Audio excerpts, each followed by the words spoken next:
You did mention another show that you're watching. What's it called again? With what's her name? That Kiera Knightley something? Yeah. It's called Oh, Black. Black Doves. Yeah, I Yeah. started that. I haven't got very far in it, but if you want to hang out and talk about it, I'm down for it. Like I said, I only started it, but I have watched some of it. Oh, Maybe great. if we start with that, like you're like 3 minutes. I'm joking mostly, but like maybe that's just a short one, and then Severance, and then you go Betty by, and then we finish out. Yeah, we finished it out.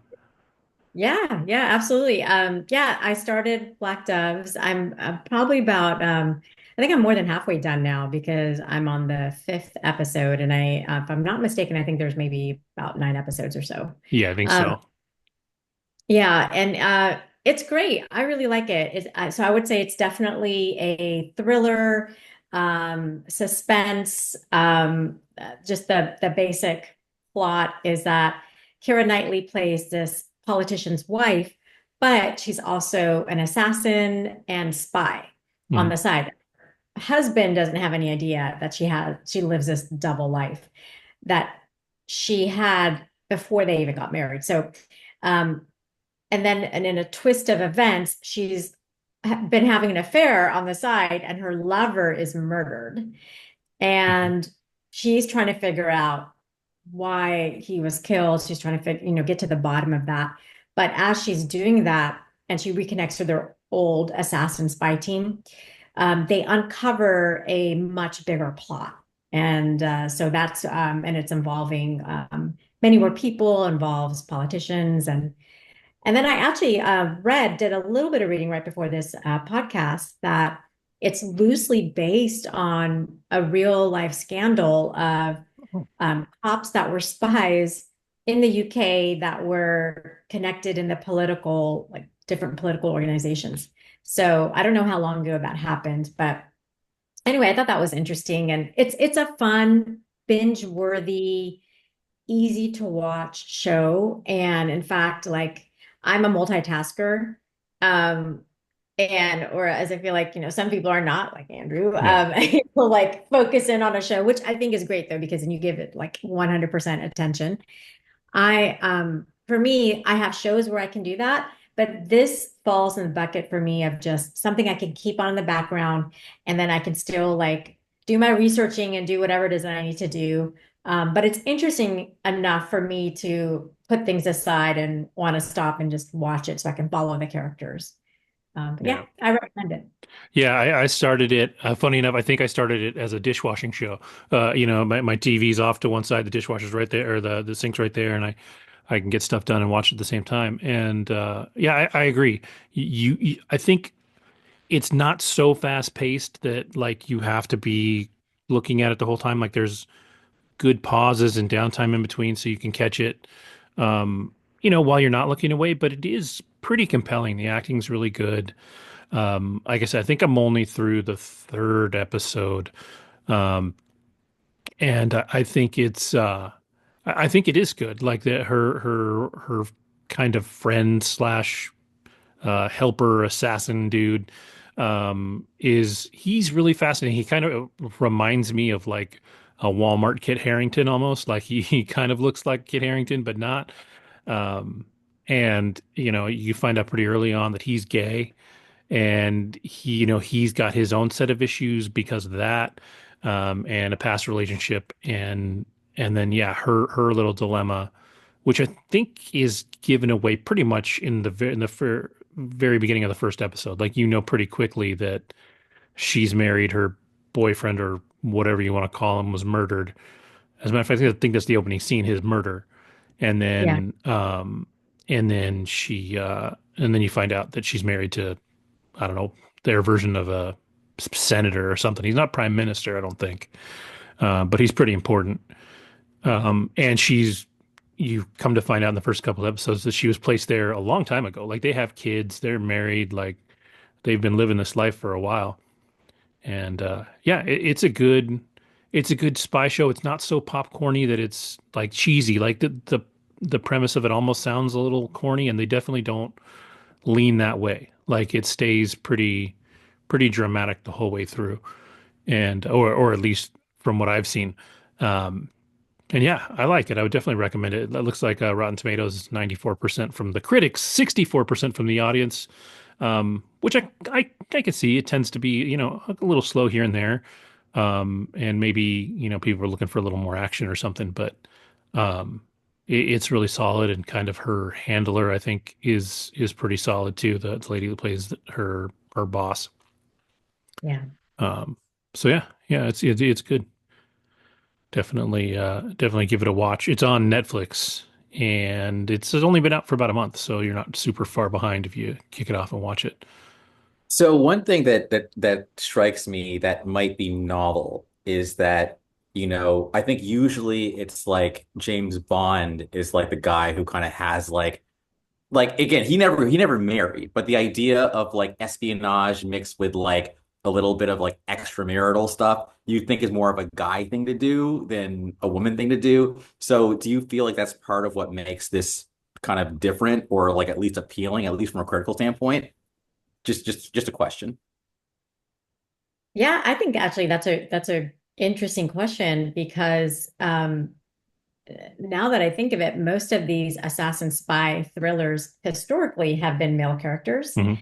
And so I haven't seen too many where you have this woman who um, is living, of course, two lives because she's a spy, but she's like a mom and has two kids, and you could tell they mean the world to her. Um, and then at the same time, she's not only is she like a spy and assassin, she is a fighter. Like Hmm. she is kicking butt on all the like different scenes, which is fun to see. And it's unexpected because I haven't seen Keira Knightley in a role like this, but I haven't really seen her like in at least the things that I've watched in a lot of things. So she may have done some sort of action thriller. But yeah, to your question, Andrew, yeah, I think that is what gives it this interesting dynamic. And then her assassin spy friend, his love story unfolds, and it's actually Yeah. pretty heartfelt. Yeah. Great to see that because it is a very like you could just tell at least with that, like their love story, they are really in love. And sadly, a few things happen, but then that unfolds too. So you get to see a little bit of that of where that goes. Um, I also wanted to mention that her marriage is more like kind of this marriage of convenience. Where I don't think she was ever intending for that, but then it sort of happened. And then she ended up having kids and she just felt like, well, I can't leave now. And I think Hmm. she also realizes, at least what's unfolded, that her husband is a good guy. Like he's Hmm. actually like a really sweet, decent guy. Um, Now, part of me thinks that he may be involved in something sinister, but that hasn't been revealed. Like he generally seems like a good person. And then this love affair she was having, that seemed like that was her true love because she Right. really didn't experience that before. She was always kind of living this nefarious like life on the run and having a different identity um and they kind of touch upon why like she started and how she got into this. Hmm. But I also thought it was kind of interesting. At one point she's breaking down and she's like her friend is asking her why were you it's like she was going to run away with her lover right at one point before he died and he had made passports for her and the two kids, so he was like, let's just take your family, we'll go, we'll escape and leave, right? And so her spy friend's asking her, why were you going to do that?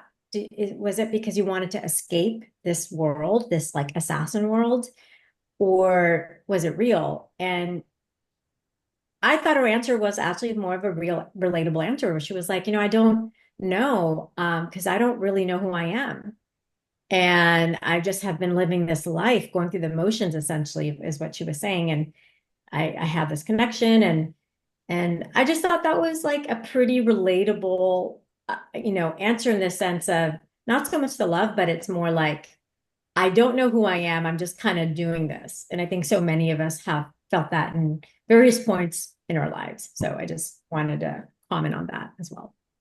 Yeah. Yeah, it's solid, and it is like you said. Yeah, it's definitely a different take. Like you don't see a lot of female spy shows, and so I Besides think, Alien, of course. But yeah. yeah, yeah. But yeah, I mean, if you think of like the only one other one I could think of that it is a little funnier, but is like Killing Eve. If you've ever seen that, like that is a bit of a spy show with Sandra Oh and Jodie Comer. And Jodie Comer is friggin' amazing in that because she is like she's psychotic, but she's funny. Like, and then Sandra Oh, I think is I didn't appreciate Sandra Oh as an actress until I watched that show. I had only seen her kind of peripherally and never really paid attention. And I fell in love with her on that show. So it's a really cool show. It's fun to watch too. But generally speaking, yeah, most spy shows like The Night Agent comes back on Netflix, I think this month. That one's a slightly cornier spy show. Not corny, but it's just like less realistic, like more kind of they push the boundary a little bit, and that's a dude and And I feel like La Femme Nikita, I've never watched it, but I feel like also when it's a woman spy, she's more of like an ice queen who's like super tough and like isn't vulnerable, right? Mhm. Whereas what you just described, saying, I don't know who I am, yeah, I think that's it. I've talked to a lot of people who literally are like that. And I yeah, think that that makes people like, I don't know who I am, but I'm still this badass person. I think it's like empowering yet relatable because sometimes yeah. you can get the unrelatable superhero, i.e., well, I'm going to leave him alone because I know it's gonna be blasphemous and you already know.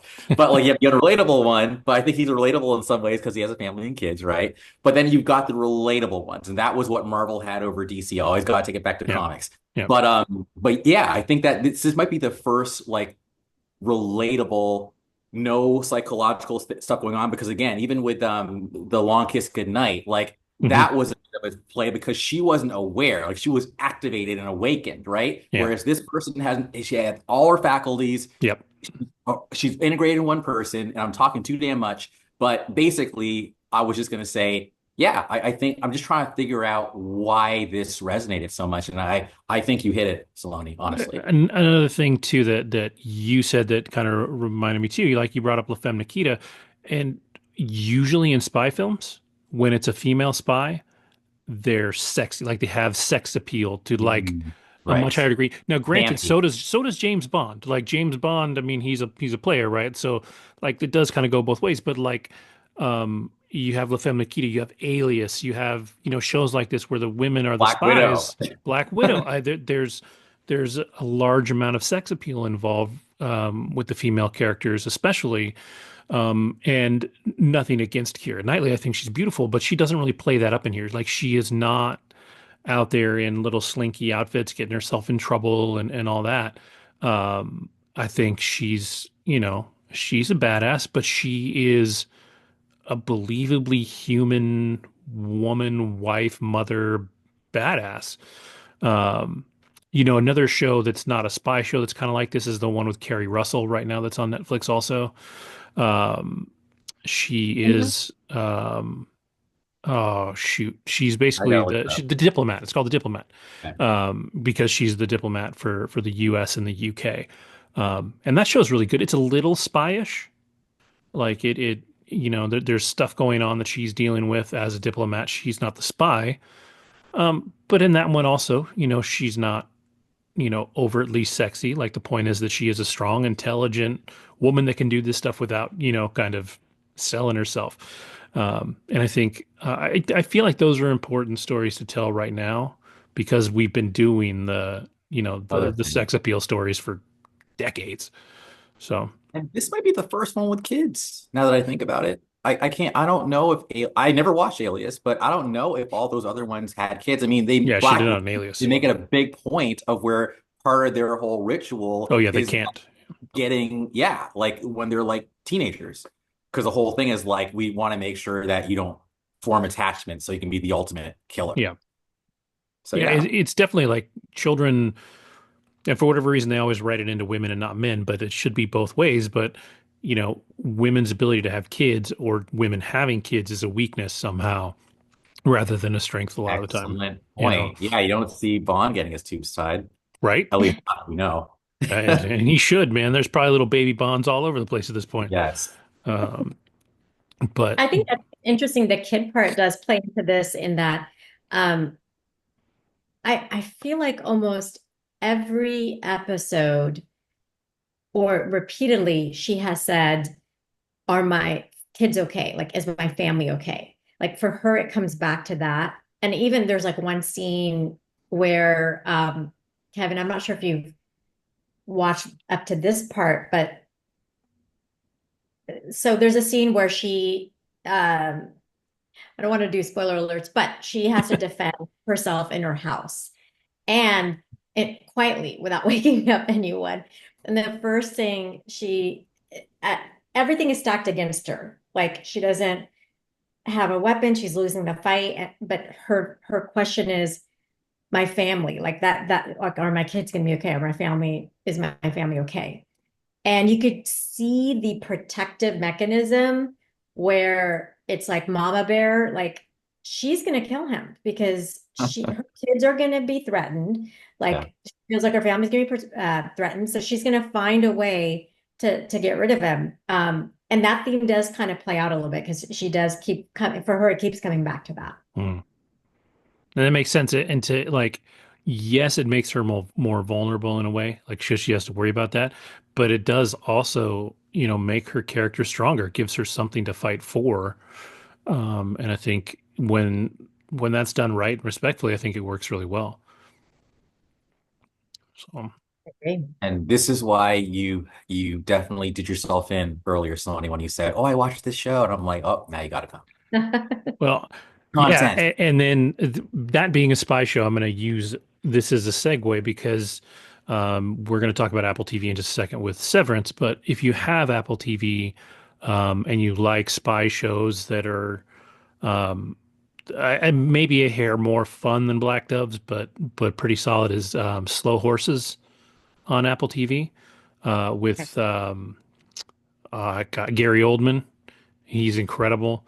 But that's a really good one. Like it's literally about like it's called Slow Horses, but they work in a place called Slough House because it's like literally where the runoff spies get pushed off to do paperwork and stuff. But one guy comes in and he's just not satisfied with that, and he wants to be out there doing stuff, and it's all about them pushing the envelope and actually doing spy work, but they're kind of like the riffraff of the spy world.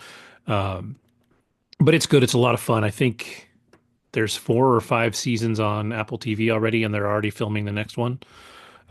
So it's I think it's that there's 3 on Apple TV. The fourth one is coming out this year, and they're filming the fifth one already.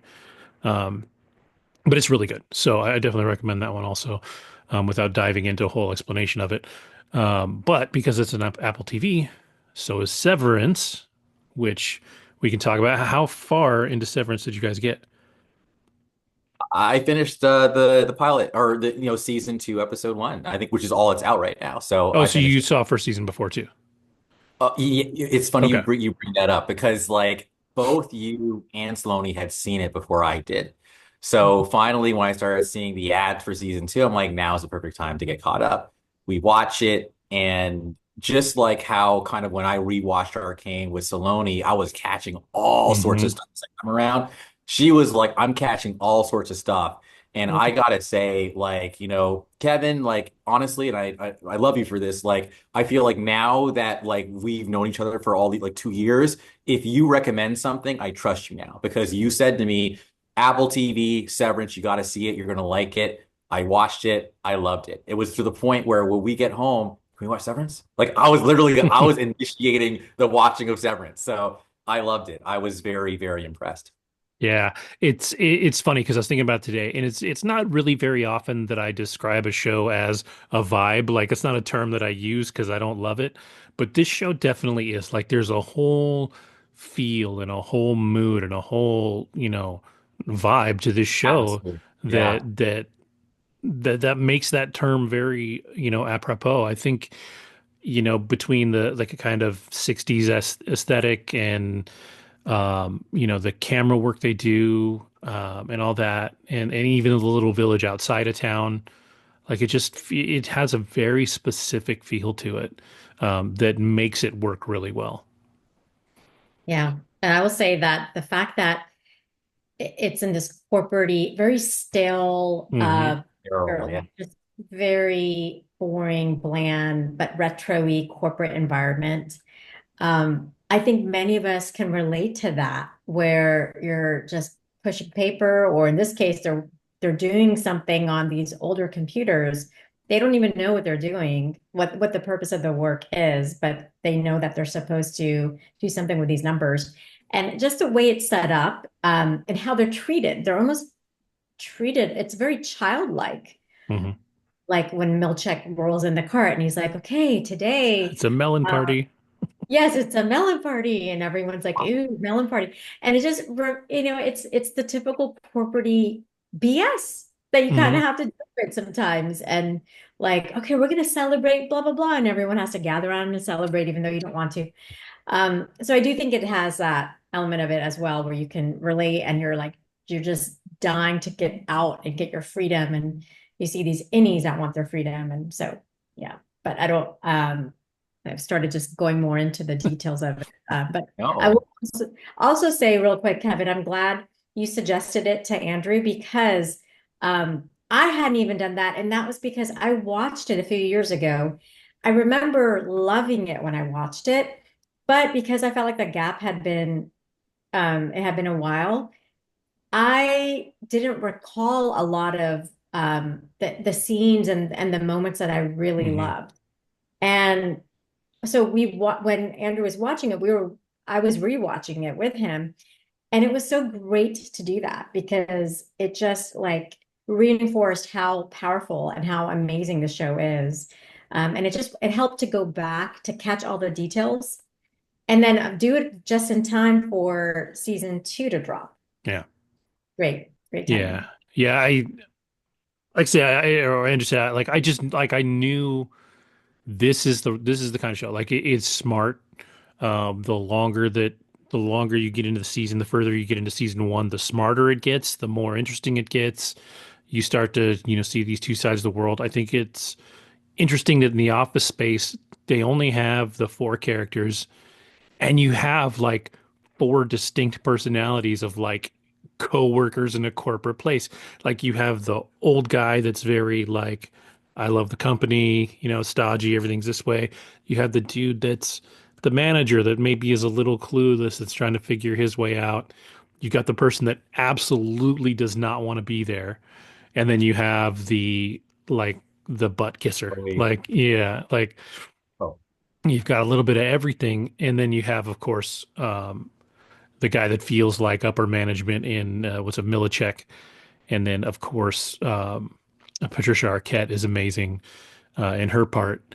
And I will say this: I started my rewatch early in the week, and I didn't get far enough into it, so I actually haven't re-finished season one.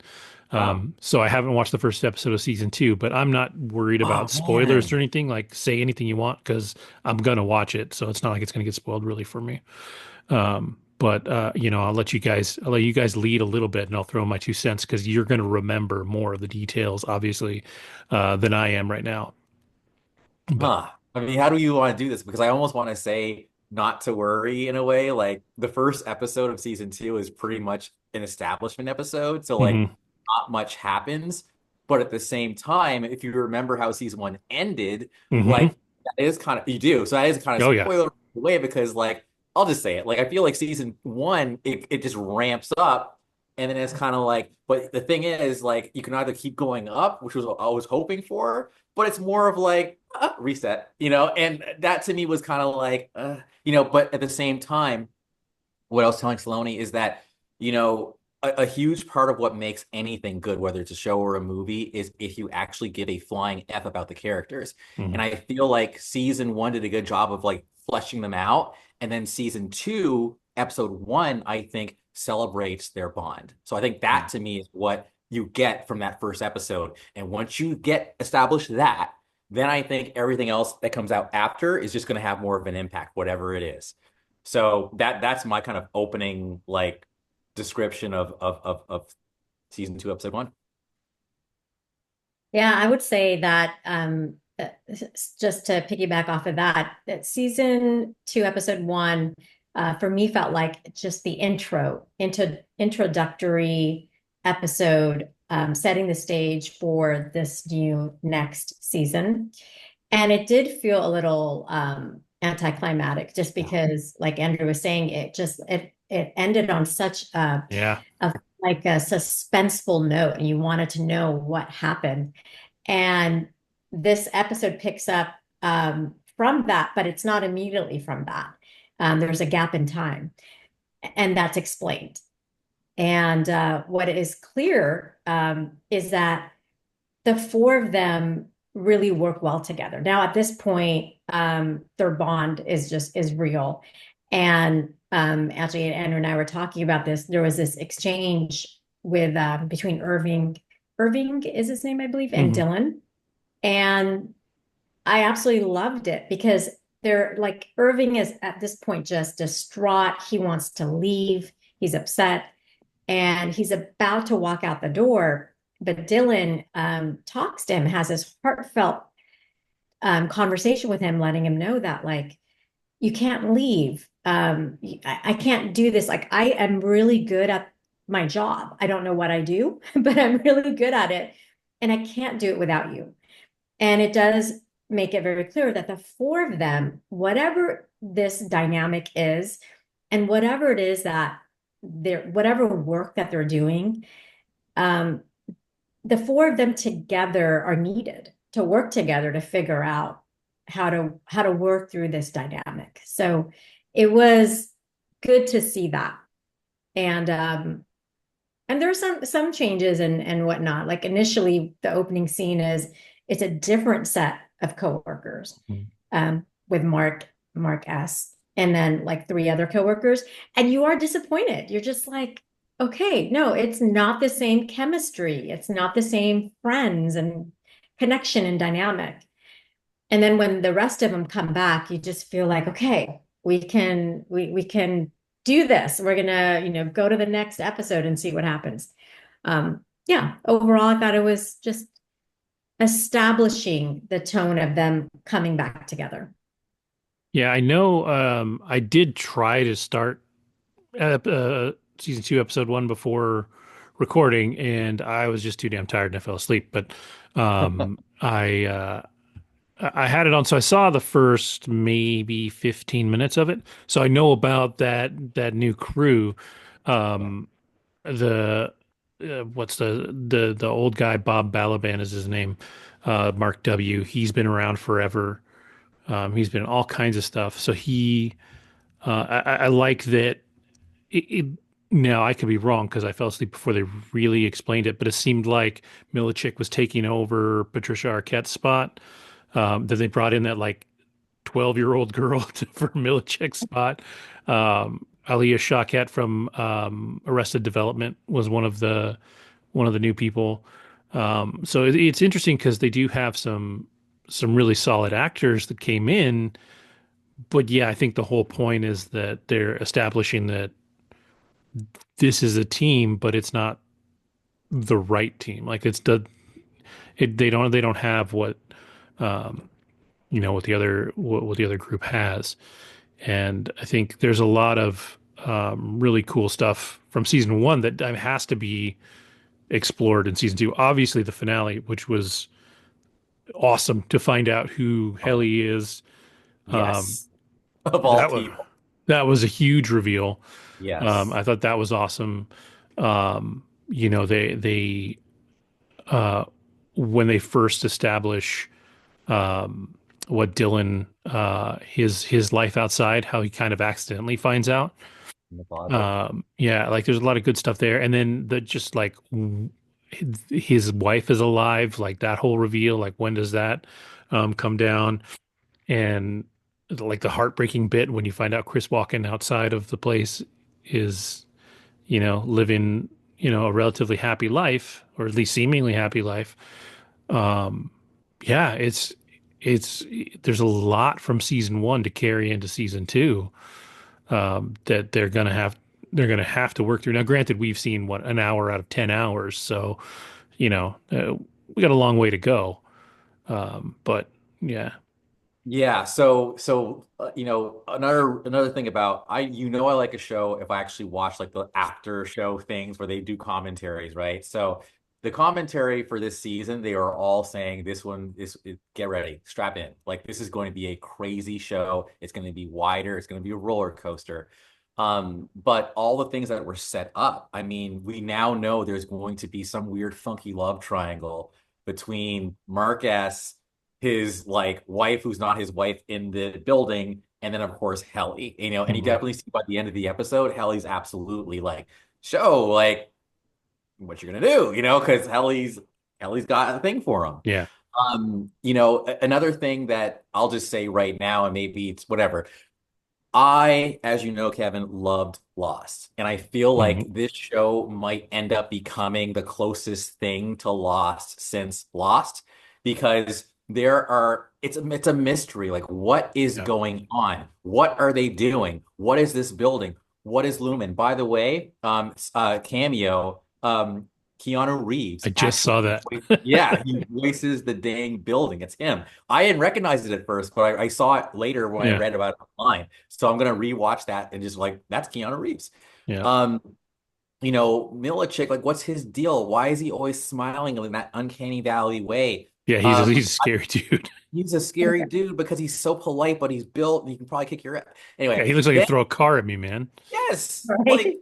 I want to see him in Marvel. I love him. I think he's Yeah. great. Everybody I see outside of Marvel who I like, I'm like, put him in Marvel. Now Dylan, Dylan to me, he gives me Hurley because Uh-huh. Hurley was like funny, he was sarcastic, but he had heart. And going back to what Salony said, like the exchange in the hallway, because as you know, if you're an innie and you leave, that's tantamount to basically like you're done, like you don't exist anymore. All right. So it's a big deal. And again, Irv was ready. He was like, I'm doing this. So the fact that Dylan was able, even though he's snarky and he can just talk about like whatever, Dylan's opening up. And I think Irv is like, well, damn, okay, I guess I do have a reason to live. So Irv wants love. He's a big old feeler, Yeah. even though he stick up his butt. Like at the end of the day, without love, whether it's love for the job or love for Christopher Walken or love for his boys, or not just his boys, but his crew, like Dylan gave him a reason to keep living. And I think that was beautiful.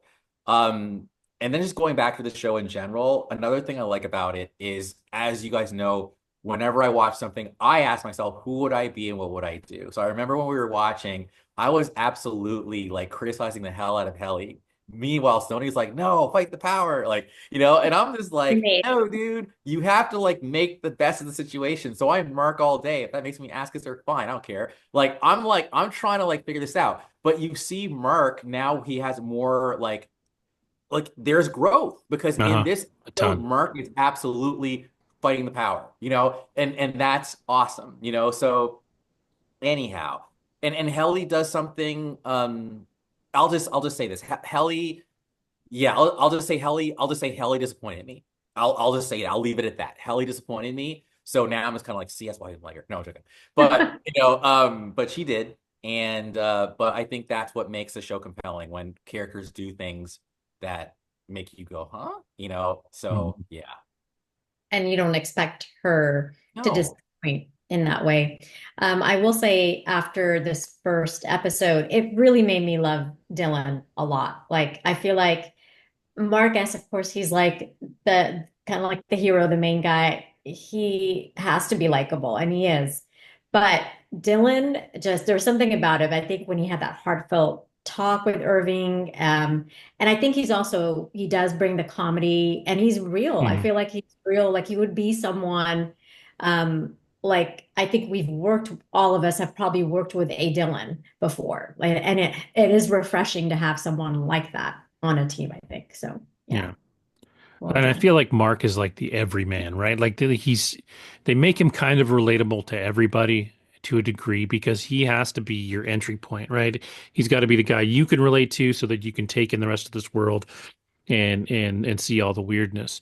So I think, that's because he's not an exciting character in the beginning at all.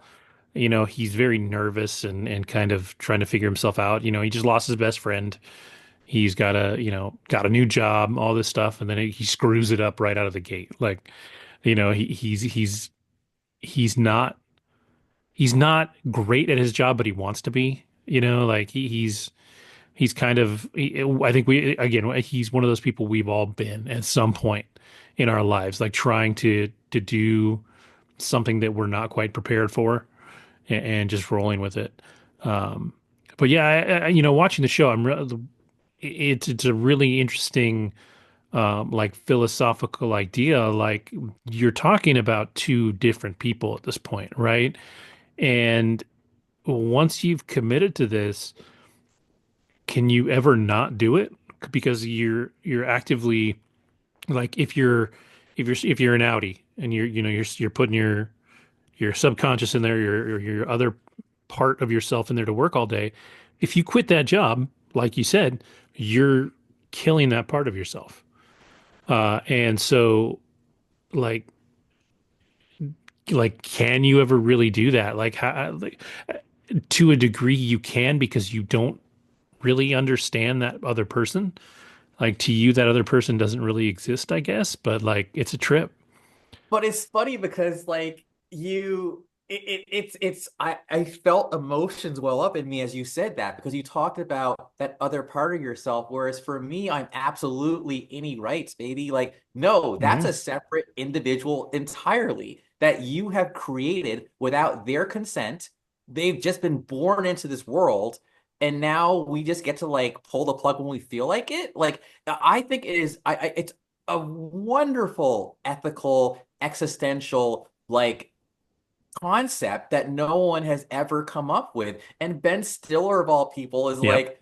like a central figure in this. Like I love the universe. You just never know what you're gonna get. But anyhow, I'll ask the question. Like, do you I mean Saloni, do you consider them unique souls or people or whatever? And if so, do should they have rights? Like, let's talk about this.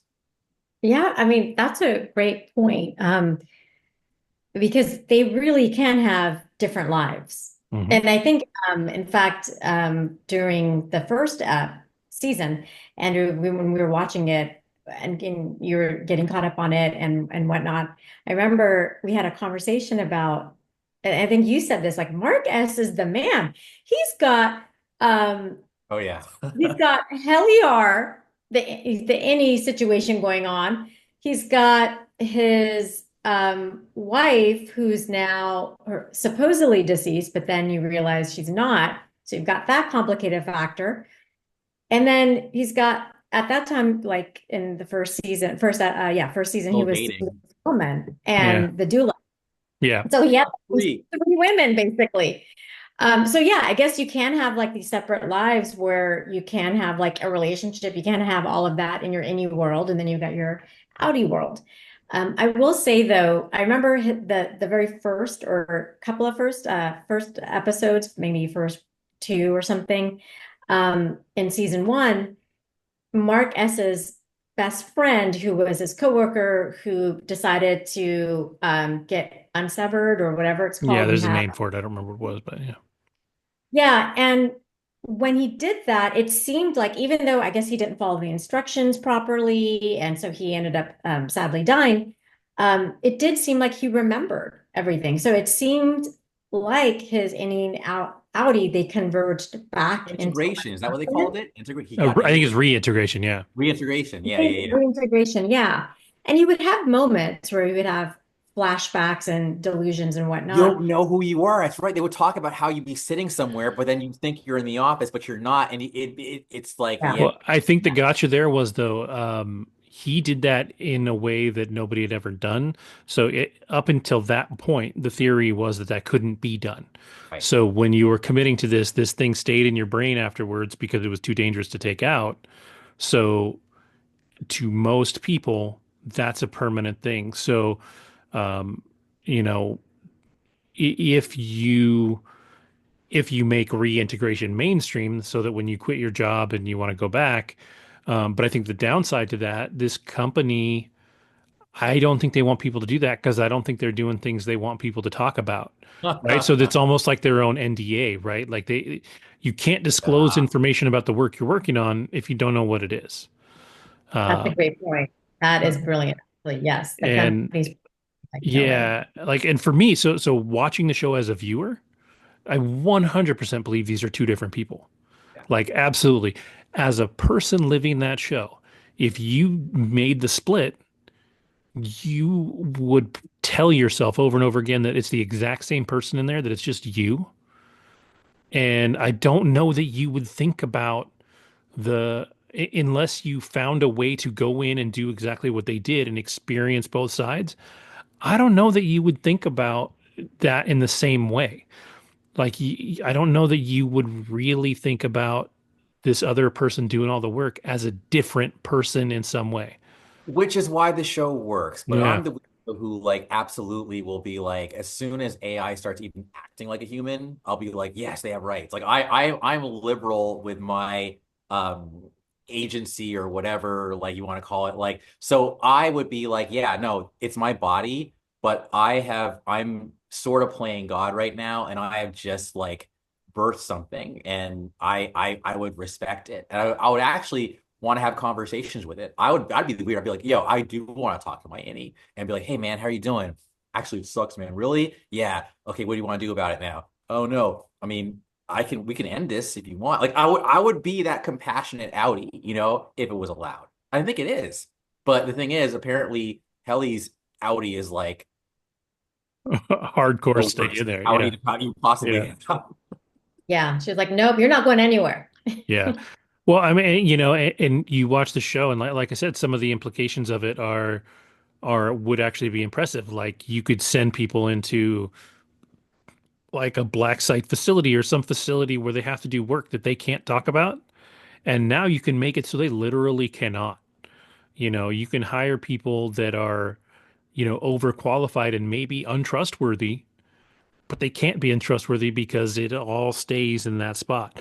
I think probably the worst part to me is for the innies is that, it's 5 o'clock and then it's 9 o'clock the next day. And like, they don't get a break. And they do talk about like the one moment that comes up when Petey's talking to Mark, and he says, he's like, you came in every day with red eyes, and he's like, we joked about how you were allergic to the elevator.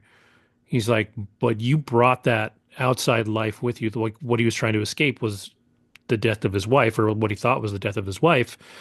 And he was just bringing it in a different way. Like, he didn't know why he was sad, but he was still sad.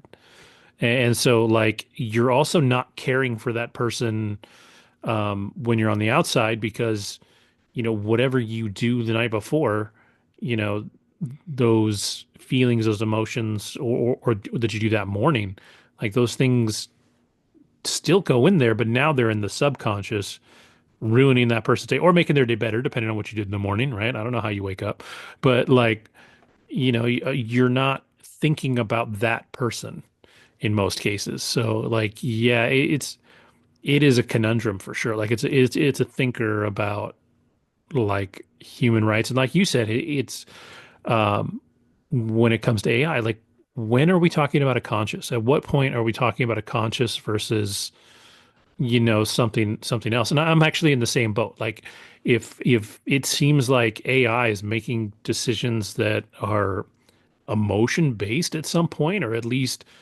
a hair irrational sometimes, like, that's humanity right there. Like, I'm sorry, people are kind of messed up. Like, and so if humanity starts, or say if AI starts being a little, iffy, then yeah, like, that's a person. You've made a person. You got to be responsible for that.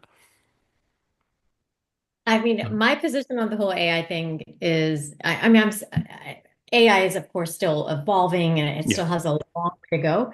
But unless it's mixed with like somehow they can embed AI in a human being, until we get there, I just see it as there's no possible way you can even see it as a person or give it rights or say that it's sentient. I think there was like a Google scientist that said that just because I think the way it's designed and built is it's designed to make you think, not that it's deliberately designed that way to make you think, but it's designed in a way where it can just take in so much, process so much information quickly, and also output so much information quickly that the feeling or the result that we're getting as human beings on our end is that it feels sometimes like even with ChatGPT that it's a human being, but it's really all it is it's spitting out information based on like this Yeah. huge database of information that it's getting, and then it's just kind of taking that and reorganizing it and putting that out there. Yeah. So, but AI is going to keep evolving and becoming pretty. Yeah, yeah. Where it's at now, it's just an amalgamation of information that already exists, right? Like it's not creating new ideas or anything like that. But at some point, you know, it it's highly possible that it will. There's a really kind of crappy movie with I think it's with Johnny Depp where it's about AI. I'll have to look it up and maybe I can put it in the notes here. But like it's not a great movie, but the idea is that the AI kind of I think he becomes the AI. Like his mind expands beyond his brain and essentially becomes an AI. And if we get to that point, or we get to the point where what if it's the reverse? What if we can put our brains into a machine like before we die, right? And then live longer in that way. Like that's the stuff, for as much as I loathe the man, Elon Musk has a couple of companies that are working on things in that regard. He's got the one about putting a chip in your brain. Um, Neuralink. yes, Neuralink. And that's still in a lot of early phases, but the idea is that it can do a lot of things for you without you having to do it. Um, they've shown them trying to use that with like amputees and putting it into like a bionic arm and things like that. Like there, there's a term called the singularity when Heard as AI well. and humanity and all that stuff kind of comes to a meeting point, and what that means. And it's an interesting theory because at some point with the way we're doing stuff, there's a real potential that we'll get there. And do we end up in a Terminator universe, or do we end up in in a universe where we all get along, or something in between? And at some point, when people have Musk's robots walking around doing all their work for them, but these robots are conversational, and then these robots are doing things maybe that we're not asking them to do, but they know we need to do. Like, at what point do you have to be a better person? Like, maybe it's not that they necessarily have rights, but like, I don't want to be the dude that kicks a robot just for fun and then finds out later on that it told all his robot buddies that I kicked it, and now all of a sudden I'm on the dark side of robot land. Um, but yeah, it's an interesting, um, it's an interesting kind of conversation to have, because Uh, I don't think there's a right answer yet. yeah. Yeah. Yeah. It's funny, and I'll like try to end it, like at least for me. But like, I know that sci-fi has definitely been doing it. Do androids dream of electric sheep? Or yeah, Hmm. yeah. I Yep. think it's Asimov. Yeah, I think, which is what I think iRobot was based on, I think and I so. think Yeah. yeah. But I know even in Dune, it's like they outlaw like androids because it's like on so many situations they just rise up and like kick ass, so it's illegal to create any of them. But in Star Trek, which is different than Terminator, obviously that was better, where you've got like data and you've got like but they only have like one or two or whatever. But and there's even an episode where his humanity or his whatever his rights, it goes on Oh trial. yeah. Like there's an episode, so Yep. maybe we'll have to watch that. It's Something funny. about man. The Measure of a Man, I think, is the The title Measure of of the the Man. episode. Yeah, yeah, yeah. And I think it's like a trial, and you're a lawyer, Yep. so work, and Yep. like Picard's there, and it's beautiful. So Yep. anyway, yeah. But going back to yeah, innies and outies, man. Sounds like belly buttons. It Uh, does. It does. Severance is going to be like I'm super excited. Like we've got some real like intelligent, talk-worthy, discussion-worthy television. Yeah, So I'm really hoping that they have like um I hope they know where they're going with it. Like I yes. don't need to know that it's going to end in season three. Like I don't mind if it's 4 or 5 seasons, but I hope they know where they're going and they don't waste, you know, time getting there. If it has to be a 3 season show, I'd rather see it end at the end of season two and be perfect than go 4 seasons and have a crappy third season and start the fourth season a little weak or something like that. Like if you know where you're going, get there.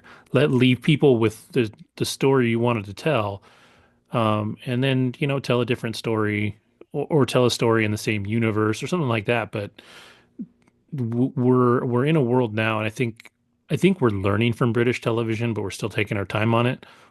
The British love their 1 season shows. Tell a story over 10 episodes that has a beginning, a middle, and an end, and does what it's supposed to do. And then you can pick it up later if you really need to. I love that. I'm a Yeah. big fan of sometimes we call them miniseries here, but Hmm. just one season, two. If Severance goes on for 3 seasons and it ends, I would be happy with that. If Hmm. it continues, I tend to lose my interest. So just say the story, like you said, beginning, middle, end in a shorter period of time.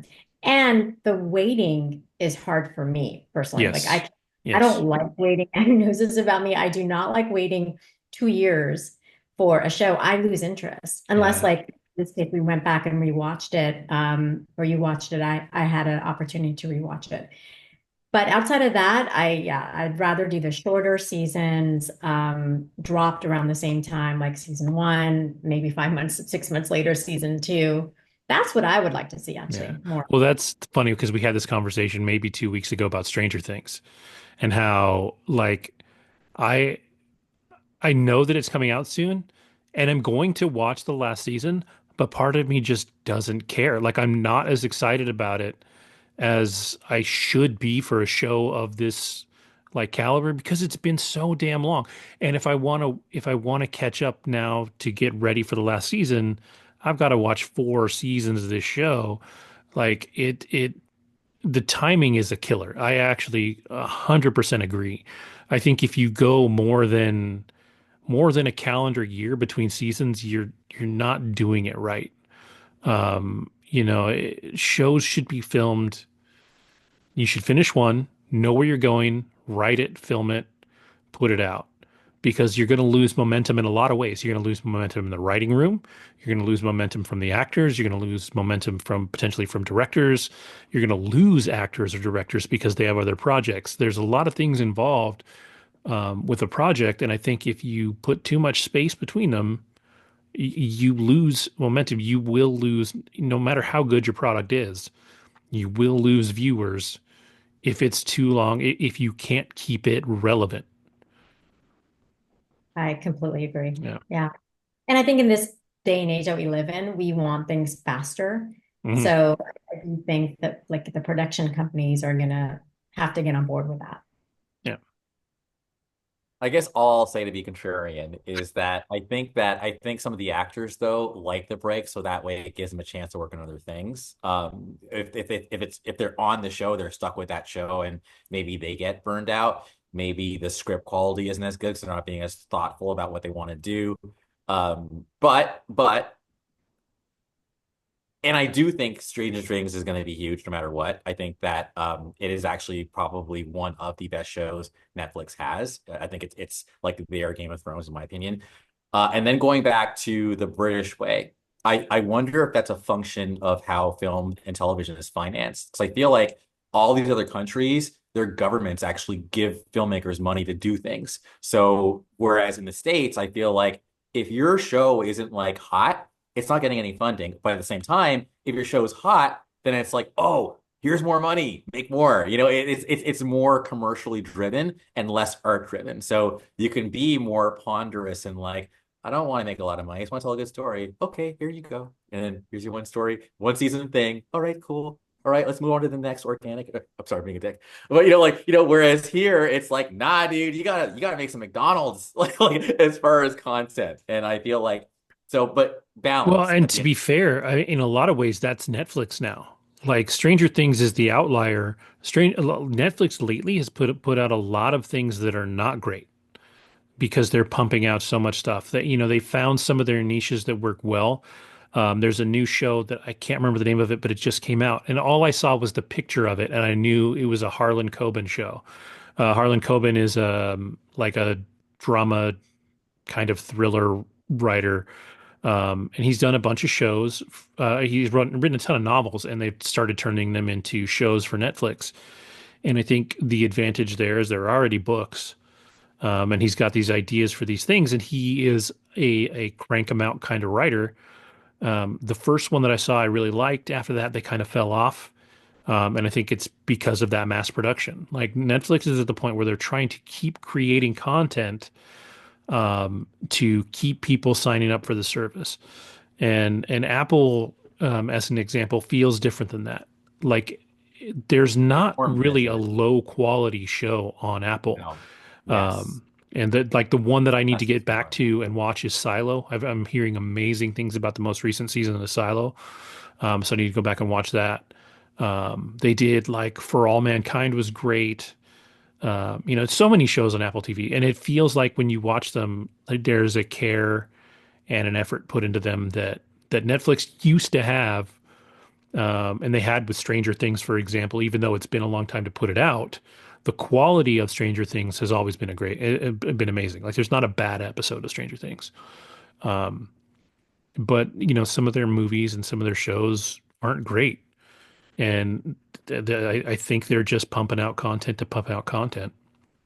Well, it's what seems to HBO it. still does a good job with their stuff. Like they're still more cautious. Um, but yeah, HBO is the one, or sorry, Netflix is the one to me that seems like the quality has gone down as they try and produce more and more and more. Yeah.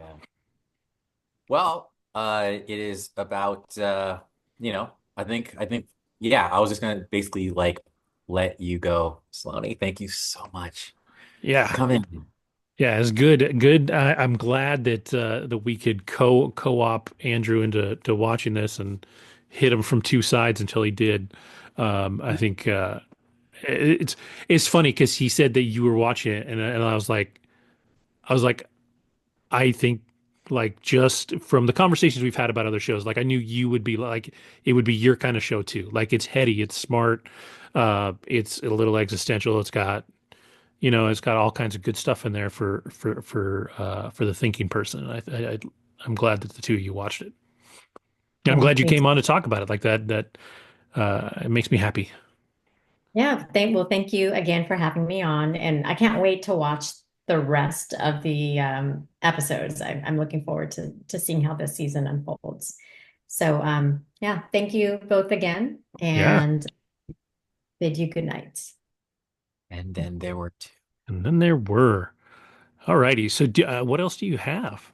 That's it, man. I mean, I'm excited about this whole Robotech thing, which I'm just gonna breadcrumb really quick. When we were in LA, Long Beach, I should say.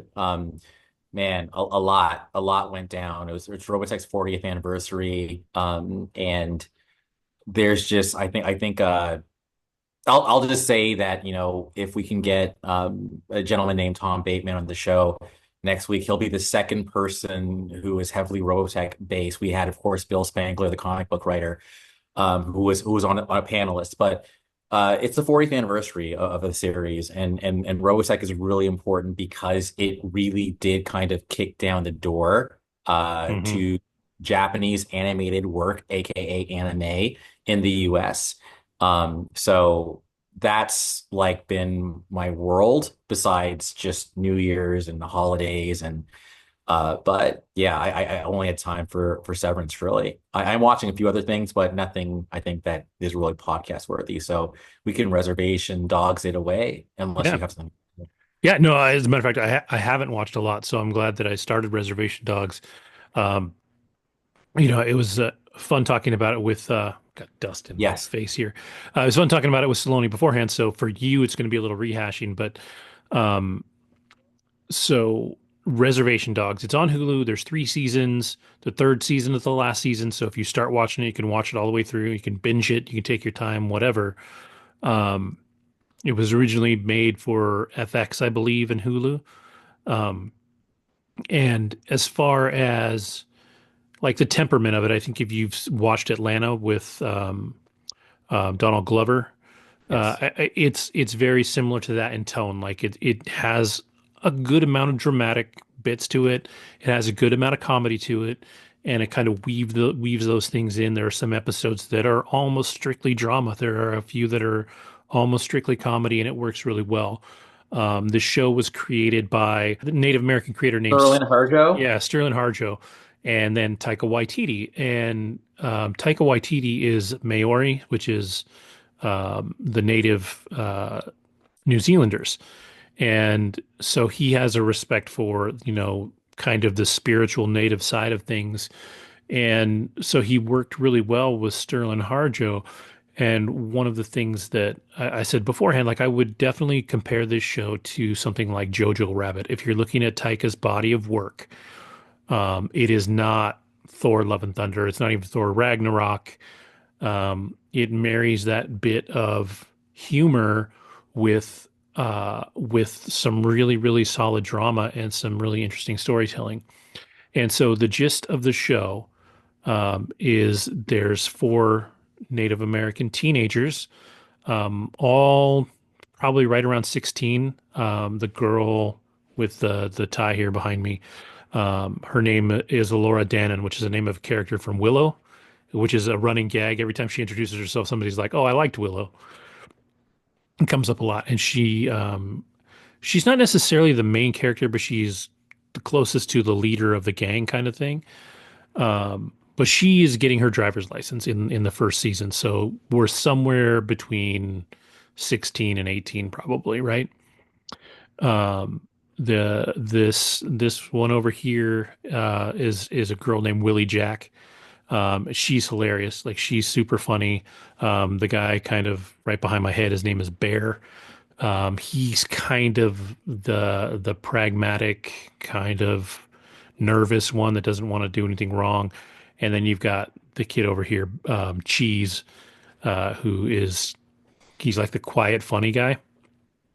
And to make this show, they went into Native American communities and did their casting there. They did not go through major casting agencies because they didn't want to kind of be pigeonholed into certain actors or to end up with characters that were supposed to be native that weren't played by native. So there's a lot of unknown actors in this. There's a few that are known that have been around for a long time. He's always got long hair and braids. Zan McClarnon, I think this is him. Yeah, I'll put a picture of him up, but he was in Echo. He's been in tons of stuff, and if when I he's in Dark Winds, when I put his face up, like you'll definitely recognize him. He's been in probably in something you've seen, but otherwise, most Oh of the yeah, I'm actors, looking at him now. Sorry. yeah, Can yeah, you yeah, look like at? you 100% Yeah. recognize him, right? Yep. Um, but like I said, most of the people, most of the actors are new, and it is really impressive that they did this. And so I read an article where they were talking to Sterling Harjo, and he said he wanted to tell Native American stories in a way that he hasn't seen them. Like this is modern times. They're not the stereotypical like Indian in leathers with a feather in their hat and all this stuff. He didn't want it to be corny. These are modern kids living in the reservation life, and trying to kind of walk between two worlds because uh, the on these and they call them Indian reservations. They call themselves Indians because Sterling Harjo said, I grew up, my grandma said Indian, like we called ourselves Indians. So he wrote that into the show. He's like, it's great that everybody calls us Native Americans, but like we're Indians, like that's our thing. We're both, and both are respectful in their own way. Um, but for the show, they call themselves Indians, and so they talk about how he wanted to be able to tell these stories that feel grounded and real. But then you've got a character that's just called Spirit, and it's this dude on a horseback that really does look kind of like the cheesy Indian character, right? Like he's got the chaps, he's on horseback, he's got the feather, and he's definitely very Native American. Like he's does kind of I don't know what you call it, if they're chants or whatever, when they kind of do their yells. Um, but he's hilarious. I mean, he's so funny. Like he is, when you compare this to Jojo Rabbit, he's like Taika's Hitler almost. Like he's funny as hell. Um, and it's just a really solid show because these kids are kind of like this found family story. They're all friends that have grown up. A couple of them don't have parents. A couple of them, whatever. Um, and they, so the way that this show opens, they have a friend that passed away. I think this takes place a year after he passed away. We don't know how he passed away in the beginning of the show. We definitely find out by the end of the first season.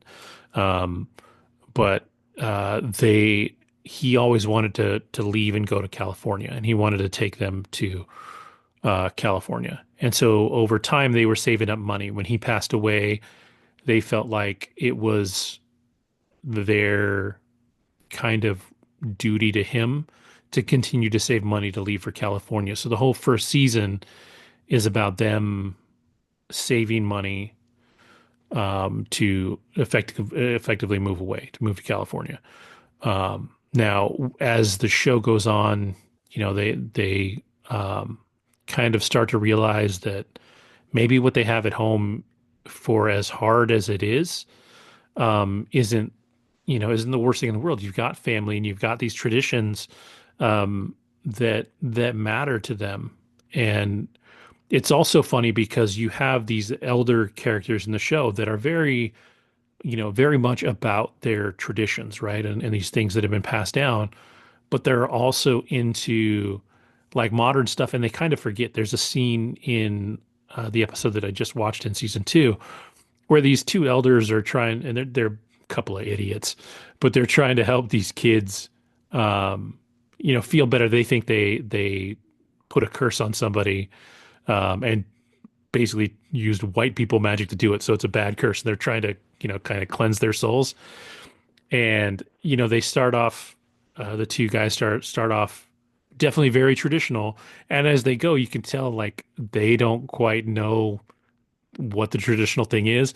And so at some point they end up singing Free Fallin' by Tom Petty. Uh-huh. Like, but it's so funny and it's so well done. Like there's never for me a moment in this show that is corny.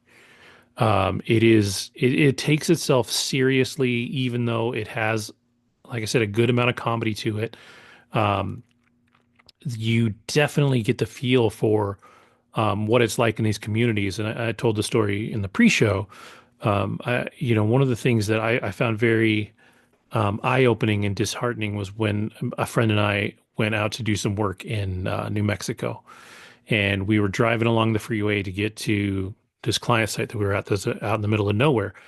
And we drove past, and on the left there was a reservation, and it was trailer parks and beat up cars and trash and everything out front. And then right on the other side of the road, up on top of a hill, were mansions and all this really nice expensive stuff. And it's really hard. It's hard to look at that and see the way that these people have been treated since we I don't know, I don't say we, but since America was colonized and they got pushed out. I read a thing too where they chose to make the story take place in Oklahoma because they can be a little vague about the tribe to a Ah, degree, because Oklahoma was the end of the Trail of Tears. So when you go into Oklahoma, there's a ton of different tribes kind of packed in there that are trying to make life work and keep everything going. Because at one point, basically all of Oklahoma was a reservation, and that's not the case anymore, obviously. But um, it's just really it's really interesting to see these different kind of worlds collide and what they do. These kids, they're not. behaviorally, they're not the best kids. Like they do some shady shit to get by to get their money so they can move to California. And but they're doing their best in the world that they know how to live in. Like they get called the reservation dogs because that's kind of like their little gang name, right? And then these other four kids move in, and they're meaner. Like they're definitely like nastier, and they call themselves the NDN. Like that's their Indian is their gang name, and but like they're mean. They beat the living shit out of Bear here, and that's actually it's not funny when they're beating him up, but they beat the hell out of him, and then that's your first appearance of the spirit.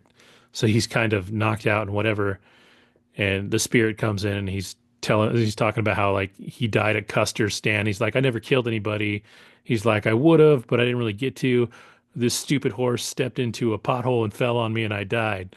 And like it's so funny because it works. And so Sterling Harjo says he wrote this character in because he wanted to make sure that you can jokingly, so you can laugh at some Native American, like you don't have to feel like you have to put Native American characters on this pedestal where they always have to be like the old Graham Greene characters that you always see, right? Where they're the wise old Indian that can The only be noble. Yeah. right. They really wanted to kind of humanize the experience for the people that like a lot of us that don't see inside this world, right? They're still just like everybody else. They just have a different set of beliefs that's been passed down for a long time, and they do live a different way. And in a lot of cases, they live in poverty because of the way the reservations are. But I mean, it's a really, really good show. These kids are really good actors. As a matter of fact, the girl that plays Alora Dannon, she is in What If. She plays Kahori in What If. So it'll be interesting to see if she branches out into the MCU now that What If is over in some way. And I think all of these kids could easily have careers. To be fair, I think the two in the middle of the picture behind me, I think Bear and Alora Dannon, they probably have the best. God. Yeah, not because I think a little bit because Bear has kind of the more marketable look to him, like for sure. Like he's a handsome kid. He's a good actor. She's really charismatic. I think the girl that plays Willie Jack is hilarious. She's very in the way that she speaks and her tone and stuff. She's definitely like she's very Native American, so she would have to fit into like a smaller pigeonhole, I think, for her career, which is unfortunate, but is probably true. And the other kid, Cheese, is awesome, but he's kind of like level and cool and chill. And he would have to find the right parts for that. He could easily play, he could still be a Native American character, but he could fit in anywhere. Whereas I think Willie Jack she's hard like Native American. Like the way that she speaks, and like I said, the tone of her voice and all that is very much Native American. But I Very think cool. it's a fantastic show. In a lot of ways, it reminds me of a show like Letterkenny, but Letterkenny is like ridiculous, Right. whereas this is not. But the way that they're telling stories in this community, like Letterkenny is about a little town in Canada that is like a cliched like farm town in Canada, right? And the stories, like I said, are silly and ridiculous, but they're about this one town. And Reservation Dogs is about this one reservation and the stories of the people in them. And it's really it's so well done. I would recommend this show to anyone, like because of the mix of drama and comedy. If you're looking for comedy with some heart, it's really good. If you're looking for drama that isn't like totally uptight, it's good. It will make you laugh. There's definitely some parts that hit you right in the feels. If you've ever lost somebody, there's definitely some moments in this that'll really get you. But it's just really good. To be fair, I think when you look at the shows that FX has produced over the last 5 years or so, they've done a lot of shows that kind of fit this mold where they're not so hardcore that they're a hardcore drama, but they're not so funny that they're just a sitcom. Like The Bear. Yeah, like The Bear, like Atlanta, like this, that they fit into Yeah. that middle ground and they do it really, really well. Um, so yeah, I can't recommend it enough. I would tell anybody to go watch the show. The kids are lovable and relatable and a mess. Like there's some hilarious bits in there. There's a white kid in there that plays like they call them the meth heads. There's this little patch of people that run a salvage yard. And there's a kid in there. He's been in a ton of movies. He'll never play a leading character. Like he's a goofy looking, tall, skinny kid. But you've seen him in so many things. Like I'll try and put his picture up if I can remember his name and put him in here. But when you see him, you'll be like, oh yeah, I totally recognize that kid. You'll never know his name, but he's all over the place. And it's just, it's a good, like I said, it's just a good show about a world that I think that we should know more about. And we don't. And they're going to pull it off because I think to your point, like uh, if these are all actors who are probably first timers because they went into the reservation to get them. So you've just now broadened the talent pool, with a bit more representation, and that's great. I am looking at the reception of the show, and yeah, 98% season one, 84. Actually, yeah, I'll read the critic score. 98% season one, 100% season two, 100% season three. These are the critic scores I'm looking at right now. Yeah. And then that one actor that we were talking about, Zahn McClarnon, not only was he in Echo, but he was also in Hawkeye. And where I recognized him was actually Westworld. So Oh he yeah. was the Okay. Yep. and then he also did he's doing voice work on Castlevania Nocturne, which I think Mm-hmm. is dropping very soon. I And he think it was actually today. oh, maybe it's today, yeah. And he plays a character named Olrox, who is a sophisticated, powerful, and cunning Aztec vampire. So that's kind of cool. But no, I'm intrigued. I am genuinely intrigued. And oh, my question to you was, what got your attention as far as like even starting to watch the show? Had you been watching it, or did you just start it like recently? I have always meant to watch it. Like I've seen trailers and I heard like at first I wasn't going to watch it because I expected it to be silly, Mm, and I wasn't really looking for that. Like whatever. Um, but the longer it was out and the more reviews I saw, the more I realized that this is probably legit, and looking at ratings on IMDb, it's an 8.3. Like it's a well rated show all around. Um, and just there was buzz around it, and I'd put it off, put it off, put it off. And my wife is off school until actually this week, but she's had the Christmas break. She's going to school right now, and because she's had so much time on her hands, she's been kind of going through shows. And she actually watched this without me at first, and then she was like, "We need to watch it." So we're actually watching it as a family now. So we're watching it nice. every night with dinner. Um, which is another thing too. Like they definitely don't censor language, Oh, um, but otherwise it's not really inappropriate. So like you could watch it, I would say, with 15, 16, 17-year-olds and be okay. There are a few, like I said, heavy moments, so be ready for those. If you have kids and you're watching with them, be ready to have a conversation. yeah. Um, but it's good. And like I said, I don't know if this can be a springboard for more shows like this, but it should be. Like I think that these are stories that are worth telling, and I like the fact that it's not driving Native American culture into your face. Like it's pointing out that they're not that different than anybody else.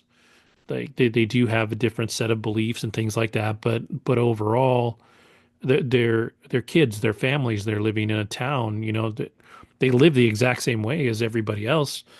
Um, they just have to live a harder life because of the, History, socioeconomic stuff. Yeah. yeah, it's the same as people growing up in Compton or somewhere like that. Like if you get put into a position that you can't get out of, that's how you grow up and you have to live that life. And this isn't maybe as hard as something like Straight Outta Compton, right? Like they're not quite in gun battles every day, but they're fighting. It's not the safest place, but it's also not the least safe place. But it is really good. Like I can't um I expected to kind of like it, but I really love it. Like it's really good. It's not something that I'll binge over and over and over again. I don't think like it's not that show, but I'll watch it again for sure. After I finish it, I really like it. So, Cool. Well, all I'll say is I know there's a lot of good stuff. Again, I was talking last time I was on the show. I was saying 2025 is going to be banner year, and it's going to be banner year. I mean, we've got Severance that just dropped, got The Last of Us. You've got like not one, not two, but three, I think, Marvel films that are all going to be a big deal. Like, mhm. I'm ready. Like, you got Stranger Things. Daredevil I'm Born Again trailer just dropped. Did you see that? Born Again trailer. Okay, first of all, I never watched, and this is blasphemy, so I'll go, all my geek cred's gone. I never watched the Netflix shows, and then once, the whole Marvel when Marvel TV was just kind of like excommunicated, then I was like, see, I didn't waste my time. But now, after seeing that trailer, I'm now really kind of like, maybe I should, They So were they were a really good pocket universe, to be fair. Um, Iron Fist was kind of yeah, but Jessica Henwick was in there. She was great.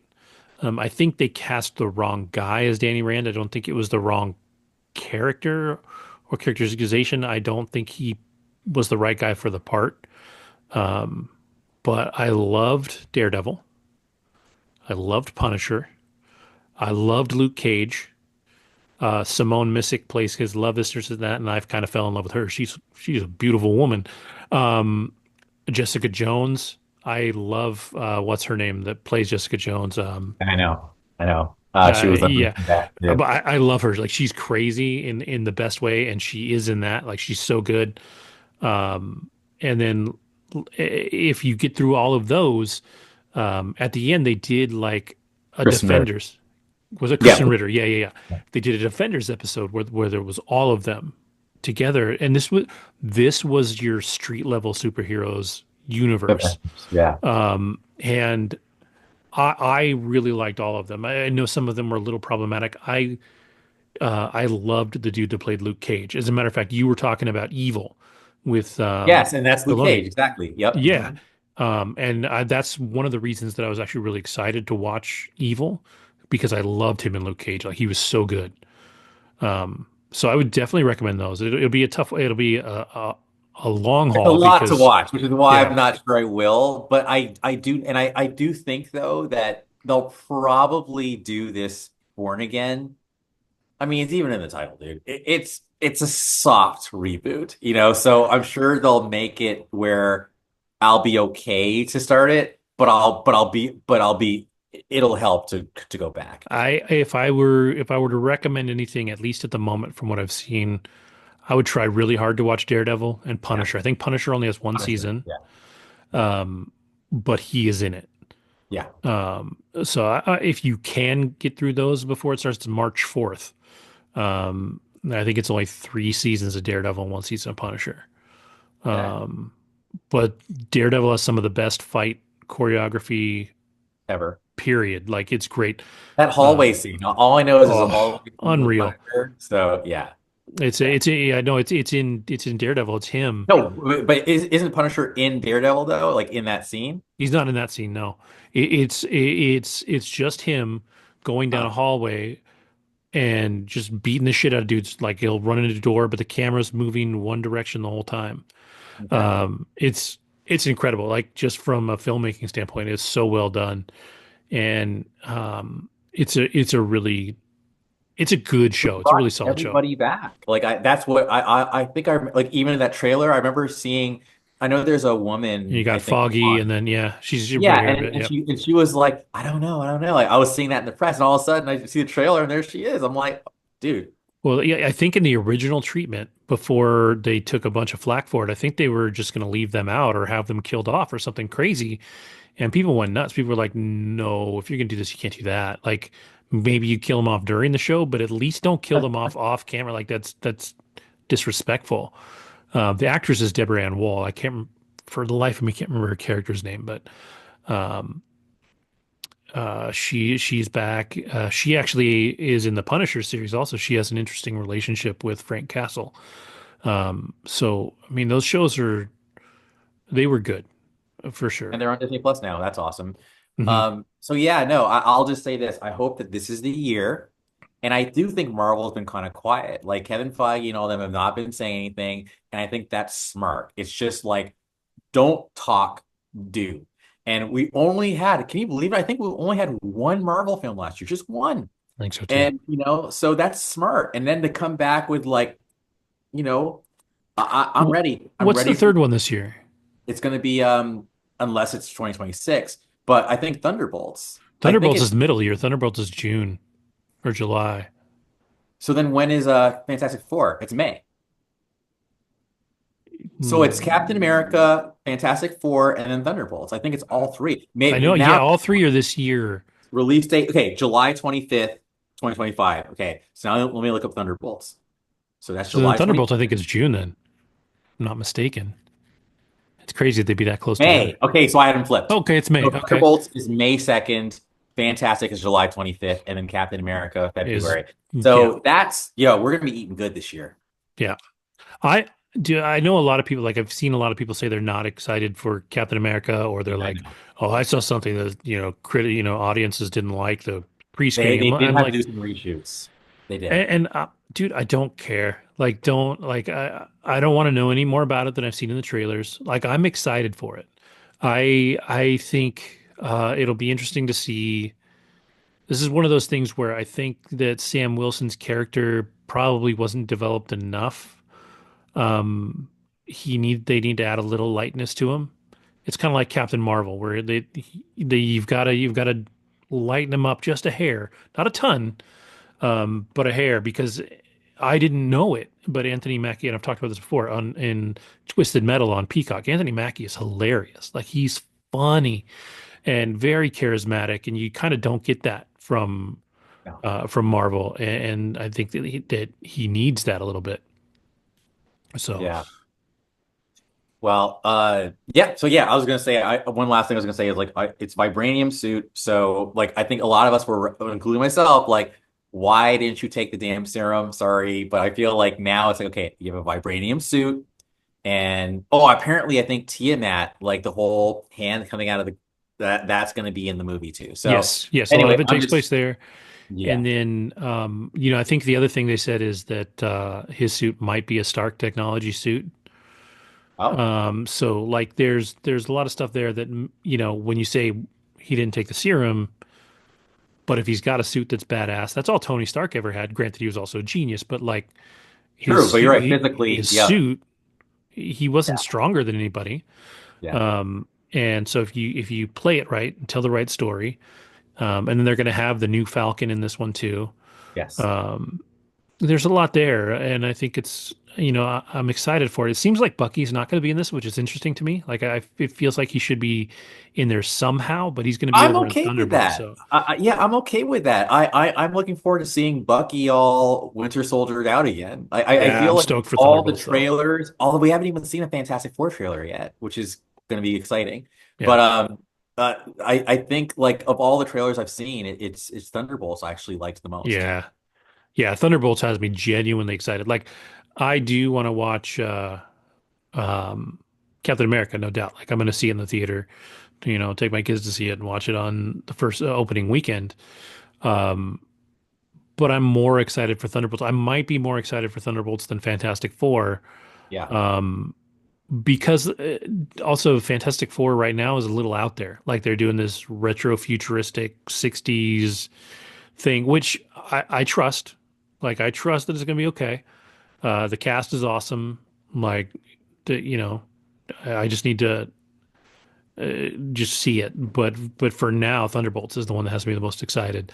And then maybe actually Daredevil second. I like that. That trailer looked Yeah. really solid to me. That's another thing to watch the series. You'll get a real appreciation for what's his name is Kingpin. Oh yeah. No, He's I can already good. tell that. Yeah, he's Yeah. good. Good. Like I'm Uh, not entirely unhappy to see you, or something like that. yeah, Like dude. whatever he Oh, said was yeah, very Godfather-esque. yeah. He's really good And as he's Wilson enough. Fisk. No. So, um, yeah, I don't have much else, and I think next week we probably don't have to worry about. Hopefully, not have to worry about watching too much because hopefully we have Mr. Tom on. Yeah. That'll be a cool conversation because I love talking to people that make things. I think that's really awesome. It's a skill that I always find fascinating. So it'll be really cool to talk about, and somebody that worked on something like you said that's as influential. Guy, I don't know that we would have Transformers without you know. Uh, Well, I mean, what I'll say there is, Transformers was 84. I'm a bit of a nerd. So, like, the transforming robots craze was well underway. But I think and we're gonna talk about all this, where Robotech failed was the company that um, had the rights did not have good toy game.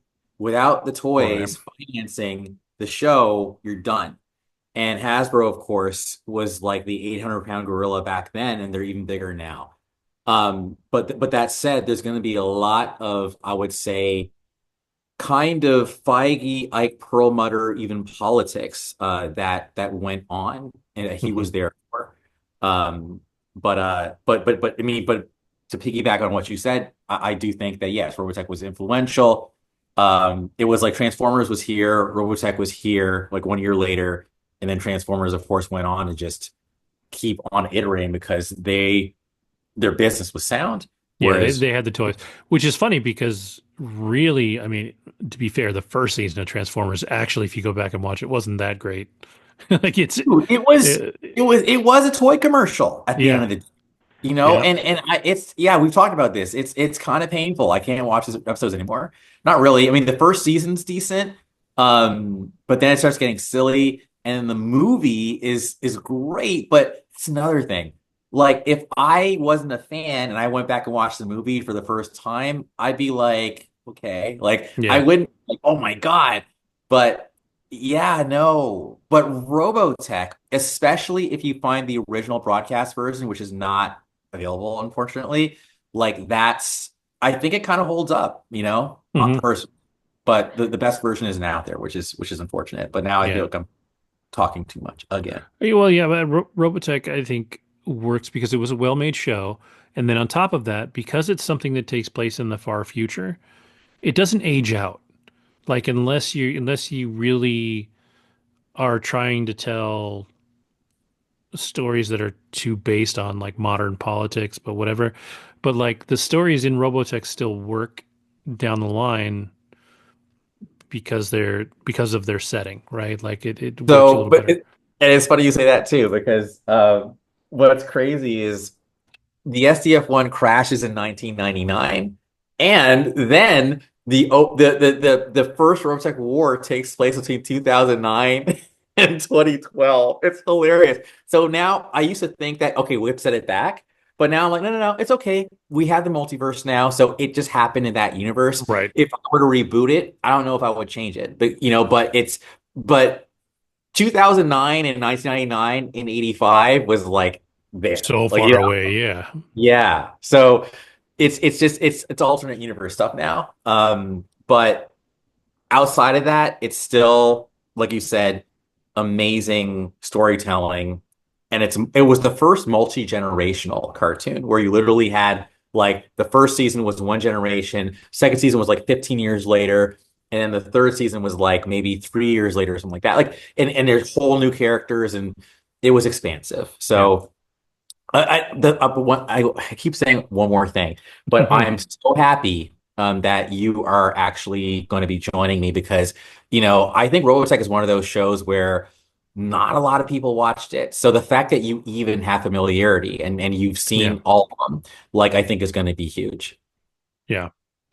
Yeah, it'll be a lot of fun. I think like I said, I may come in with more of the creativity questions, the Robotech questions, Please and leave do. the Robotech questions The lore. to yeah, the Yeah. leave the lore to you and the Yeah. creativity. But yeah, I'm excited for it. Like I really like the opportunity to interview people. Not that I'm necessarily good at it. I'm not, a professional interviewer by any stretch of the imagination yet. But you got to start somewhere, and these guys that we've, oh, well, this being the second one, but that having the opportunity to talk to these guys has been really cool. So I'm excited for it.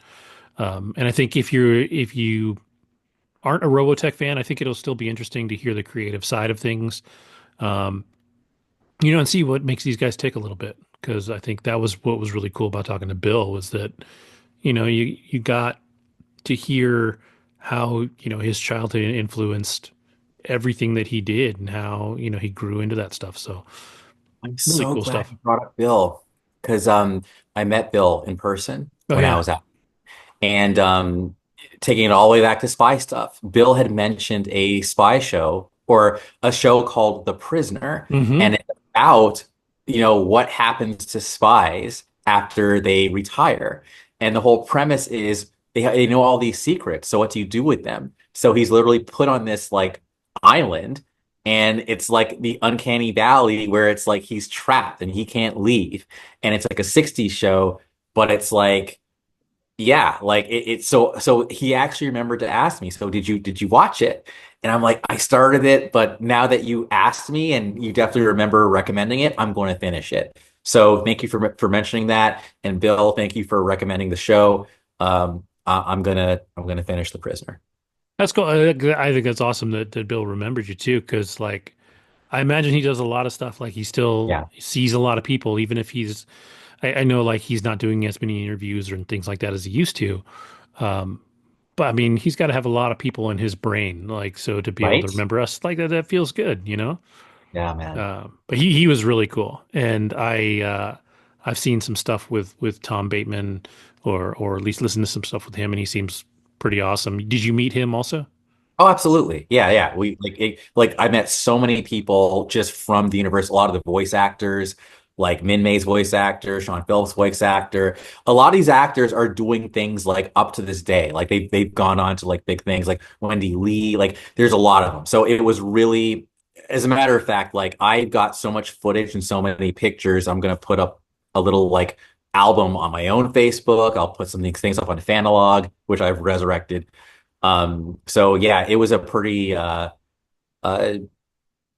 impactful, seminal, whatever you want to call it, event. I just stay tuned for 2025. I think you're going to be seeing a lot of folks, a lot of stuff happen, including you, Kevin. I've got some surprises that I'm saving for off the podcast. But you heard it first. Yeah, very cool. And I'll tell anybody, like, because of the experience that you just had, if you're a fan of something and there's a convention somewhere, absolutely go to it. Like, there's like a negative, like, kind of connotation sometimes to people going to these conventions, but like, they're amazing. Like, they really, really are. You and I met up at New York Comic Con and we got to see Michael J. Fox. We got to see, he was with Christopher Lloyd. We got to see the cast of Smallville. Um, Star Trek TV. yeah, we saw the Star Trek panel.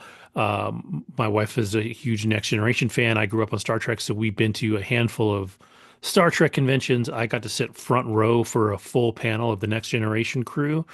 Um, they're amazing. Like, there's a lot of things that you can get involved with. I had a friend that there was a Comic Con in San Jose that ultimately got bought by what's his name that also developed Apple but then left. Um, Oh, Wozniak? yeah, Wozniak. He bought the comic book convention. They changed it, but I think it was originally called Big Wow in San Jose.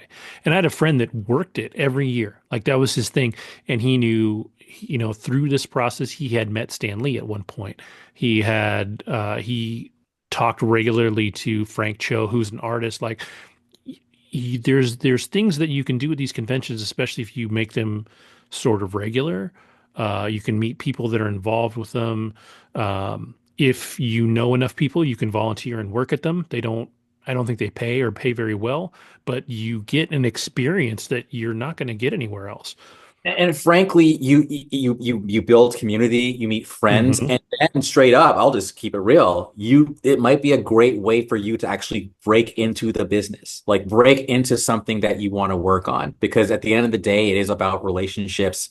And yeah, like I think that it really is what you make of it. It's creativity. It's creating opportunity. It's creating experiences. It's creating friendships and relationships. It's all positive vibes at the end of the day, and it's inspiring. So I will second, third, fourth, and 100th that what you just Yeah. said. Yeah, So and there's a lot of cool opportunities too. You can get, I mean, you see people get their pictures taken with celebrities and those go by really quick. Like you usually, sometimes you get a few extra seconds. I was fortunate enough to get my picture taken with William Shatner, which I think is friggin' awesome. I didn't get to like hang out and talk to him. It was a quick sure. picture and move on. I have a handful of pictures with me and various members of the Next Generation crew. You get a few more seconds with them, and they are incredibly personable. I met Billy Butcher. Oh yeah, but yeah, Like I know I, you're talking I about. was in Yeah, line and I talked to him for like 3 minutes, and he is like the coolest dude. Like he's super nice. So like there's a lot of cool opportunities at these things to meet people. As a matter of fact, one of the people that I talked to at one convention was Walter from Fringe. yes. He was working a booth and like for whatever reason, they weren't jammed. And I got to talk to him. I got his autograph on a picture and just shot the shit with him for a minute. Yeah. And like he was like the nicest guy. Like it's a really cool experience. And I think, like I said, if you're a fan of something, there's conventions for a lot of stuff. Like if you were a Supernatural nerd, Supernatural has full-on conventions now that are dedicated to Supernatural, which makes sense. It was a show that was on for 15 years, so it has the fandom that it has. Supernatural, or sorry, Smallville is doing full-on Smallville conventions now. So whatever your fandom, if the opportunity comes that there's a convention near you, and these days there is more often than not a convention near you, you And should go.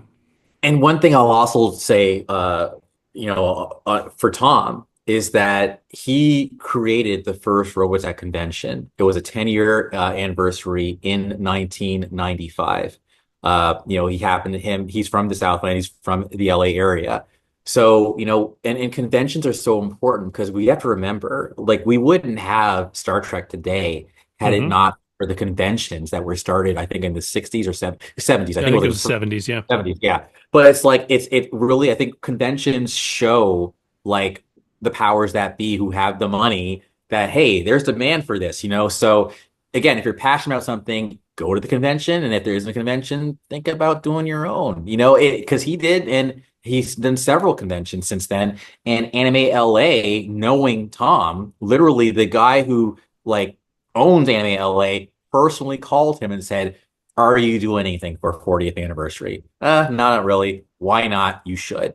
And that's how this all came together. He called his friends called me. We formed Voltron. We all assembled, ran some panels, and made it happen. So, all pop, no culture, Fanalog, Robotech, it's all coming together, baby.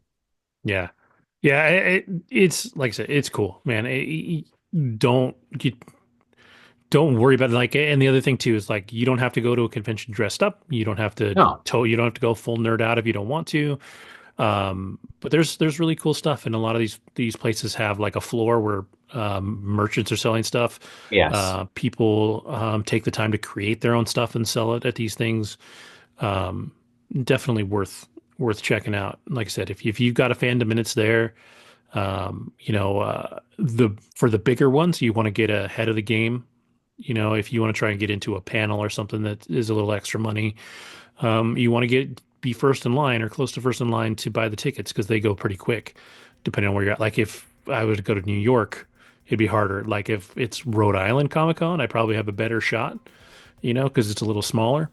Um, but if it's New York, if it's LA, Seattle, some of these Dragon Con places, in Atlanta. yeah, yeah. If it's the big ones, they're harder to get into. But people are always selling tickets afterwards, and a lot of the times they're not really that marked up. I think I got my ticket for New York Comic Con late. I got it from a secondary site, and it was still pretty much We the same got it price. the night before. It was the Yeah, coolest thing ever. Like literally, you're like, "Hey, like, what are you doing? What are you doing tomorrow?" I'm like, "Let's go." yeah, yeah. That was Wow. awesome. That was really awesome. So, yeah, definitely do that because it's really cool. I think conventions are the shit.